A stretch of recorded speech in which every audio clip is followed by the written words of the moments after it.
Hey guys, welcome back. Today, the best dividend stocks. I have analyzed the Fortune 500 companies for the best dividend stocks. I did run them through the screener. They had to pass 8 very, very hard tests. The tests were, are they data owners? Do they own the most relevant data on the planet? Do they have pricing power so that they can monetize that data? Do they have network effects so that they are unstoppable? Do they have high capital expenditures or low? We want them to be capital light because then they can maneuver all kind of weathers in all markets. Do they have high switching costs so that their clients have a stickiness with them? And then 3 numbers. Free cash flow per share needs to be increasing year over year for a decade. Operating income needs to be increasing year over year for a decade, and the return on capital employed needs to be increasing year over year for a decade. After all these hoops, how many companies do you think have passed that? 14. Those 14 I'm going to share with you, and the top 3 of them I'm giving you a deep analysis. Some of them are in my portfolio, some are not. And if you're new to the channel, I'm Severino, your personal business coach. My superpower is helping you increase marketing and sales. And when you do that, you will have money that you want to invest so that that money works for you on your way to financial freedom. So I share also how I learned to invest my own portfolio, and we talk about assets because my current portfolio is at $1,075,000. I'm building that in public here with you. I'm not a professional, so this is not financial advice. I'm just learning to be a great investor and sharing my research with you in public so that your research and your decisions are easier and quicker. So I want to double this net asset value every 3.8 years. We are on track. It's 2024. We are at the 4th doubling, and the next doubling will be 2028 if I don't take out any lifestyle chips. I don't plan to take out lifestyle chips over the next 3.8 years, but plans can change. The target portfolio is to buy strong compounders that own relevant data and have the pricing power that's needed to leverage that data, to monetize it. Because if you have data but you can't monetize it, it's a commodity. So these are the top 14 dividend stocks that we have found. We will rank them from the lowest yield to the highest yield. The first one is Nvidia with 0.05%, almost no dividend. It's a growth company, obviously, but it's paying a dividend. Not many people know that. FICO, the famous FICO score, is a wonderful company too. So all of these companies are wonderful companies. And FICO has an extremely strong position because of the FICO score. Intuit, which is an accounting software and a group of software that has also the TurboTax. And then we have MasterCard with 0.61%. MasterCard is in my portfolio. I think I'm very happy to have it in my portfolio. And also Visa with 0.676%. Many of you guys have been saying, but Simon, those are not innovative companies. Why do you own Visa and MasterCard? Well, let me show you Visa as an example. MasterCard is very, very similar. Visa has passed all 8 tests, is a data owner, has pricing power, network effects, capital light, high switching costs. And the 3 numbers, let's look at the 3 numbers. Free cash flow per share, immaculate. Operating income, wonderful. Return on capital employed, perfect. So this is a trend line. I couldn't make this up. If you ask me, Simon, invent the perfect company with the perfect numbers, this is what would come out. We look at a 98 out of 100 GF score with top profitability, top growth, and top momentum. And if you look at the valuation, its fair value is right now is $281, and it is exactly there. 1.6 billion bought in Q1 2024 by 10 super investors, some of them being Joel Greenblatt, Ron Barron, Ken Fisher, Jeremy Grantham, the Jefferies Group.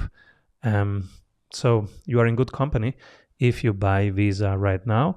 And they have been buying, so they have a similar thesis than we have, because they have been buying in Q1 2024. So pretty recently. Back to our list. So this was Visa. Back to our list. Who do we have? We have S&P Global with 1% and Moody's with 1%. Two amazing companies that I want to add to my portfolio this year. And I will make some deep dives about them because they're worth it. They're really good companies. The Nasdaq with 1.27% and the Intercontinental Exchange with 1.37%. I'm also digging deeper into the Intercontinental Exchange, and I'm really liking what I am seeing there. So I will do a deep dive soon. Msci, which pays out 1.4% in dividend yield, has been my biggest addition this month. Yes, also this month, but also this year, 2024. I've added Visa, I've added Salesforce, and I've added MSCI, but I've added heavily MSCI because of these reasons. First, it passed all 8 tests: data owner, pricing power, network effect, capital light, high switching costs, and the 3 numbers. If you look at the 3 numbers, free cash flow per share, operating income, and return on capital employed, they are again immaculate. So this is the trend line. You can't make this up. It's just a 45-degree angle, a line that's going up and to the right.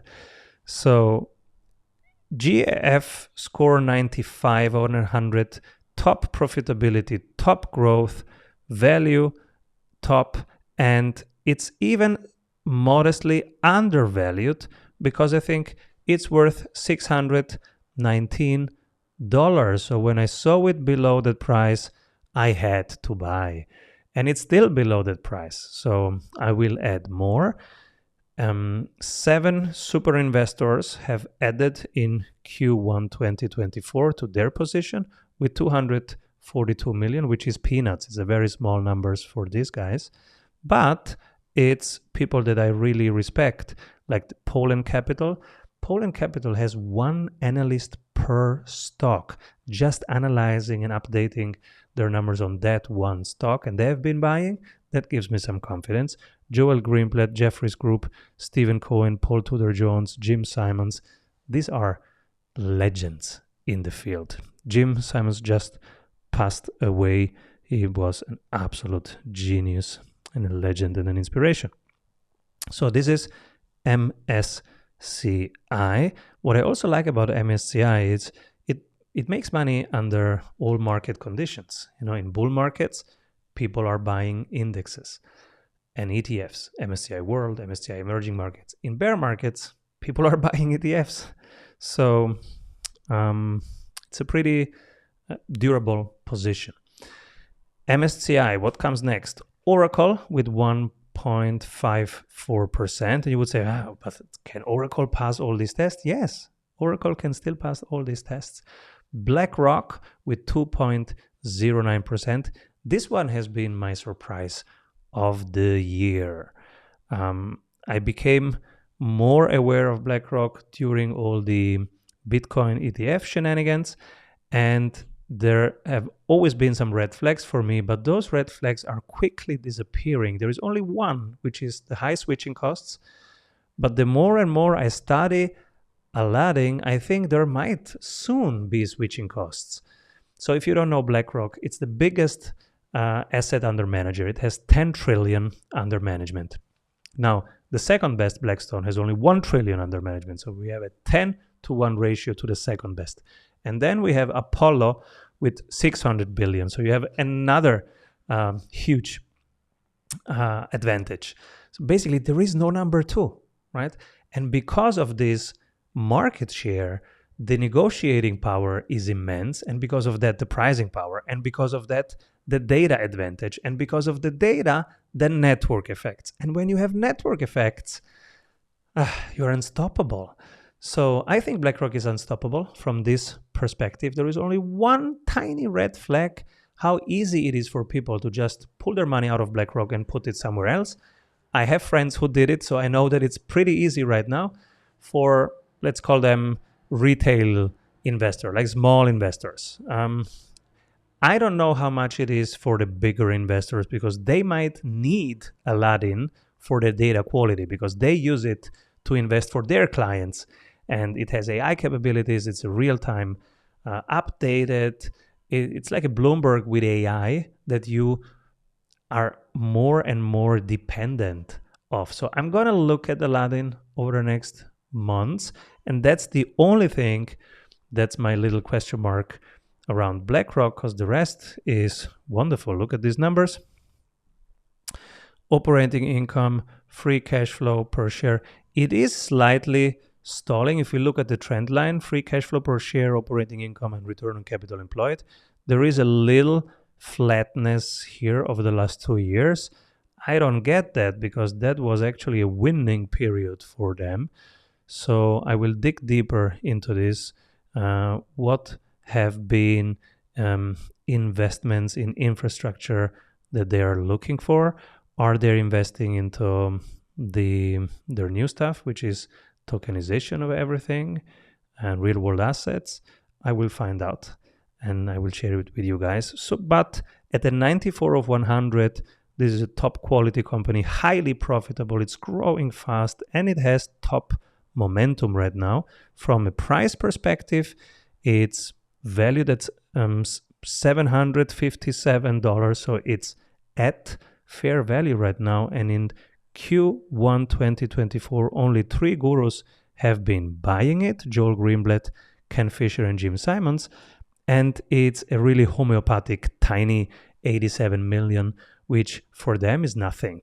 It's 0.1% of their portfolio. So they don't like BlackRock, but they have been studying it and have been slightly adding to it, which means it has passed their due diligence.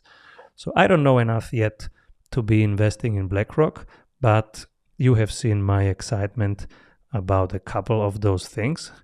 And I'm on it. It's on my watch list for sure, and it might land into my portfolio very soon. If so, I will update you live in the Slack channel. If you are not in the Slack channel, jump in, strategysprints.com/JVC.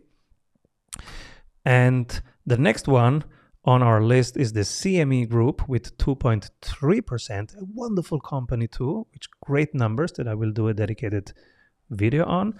And then the last one with the highest dividend yield is Deutsche Börse with 3.66%, the highest yield. What a wonderful yield. I'm looking at Deutsche Börse. It did pass all tests, but I'm not sure how much it can grow, because I don't see global opportunities yet. It's a very local situation and there is big competition around them, one of them being the CME Group or the International Exchange.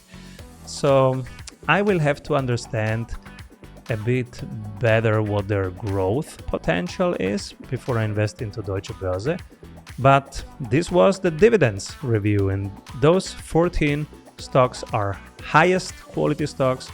They have passed our 8-piece screener, which is a very strong test to pass. And this is what they can bring you. So if you're a business owner and you want us to help you increase your pricing power, come to one of our free workshops. We have the pricing power workshop coming up soon. It's 60 minutes free workshop. Let me help you guys increase your pricing power, and see you soon.